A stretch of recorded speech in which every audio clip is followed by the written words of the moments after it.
saaxiib waxaan ku weydiiyey adigoo ku bilaabaya hooyada iyo familygaaga waxaad uga tagaysay uga baxsan saaxiib iyo dhibaatooyinka ku haysta iyo problemka xaafadiina ka kaxaynaya awada saaxiib chupa Soomaali hay jamna ku noqon kara ma korade hay wayna saaciid nacdo fariya qad hay anu dooxaas ku noolaa beena saaciid dhigtay hay anu oromiyada Soomaali waan alagalaan hay ana alagalu ku yeemana garmi badashay hay waxa ka baxsanay hooyadii hooyadina saaciid waxay joon naftoo kale hay berberada ku noqonaysaa sax oo imaka ilaa halkaas ilaa berberaas la luga saaxiib miya afar ma socon waxaad cunto ma haystaa eede waxa magaalada Hargeysa ka saaray saaxiib berbere xilliga iyadoo 5tii galabnimo adu lugeynayso berbere magaalada biraado inta leego daayar saaxiib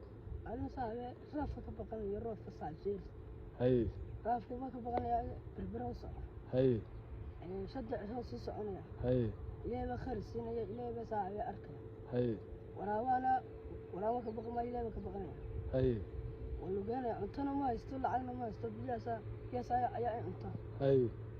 وكان لحتنا كورنا ما يستول ويساعد مش تشربته أنا تو نشر حاجات كنت المركب مقالة حاجة يساعد أنا أنا ويدي يساعد ويدي يا بهي كسب بحث حاجات كسب بحث أنا موجي صومالي بعطي ومحا رافق وقبل صاحب وين أنا صاحب بلا أبا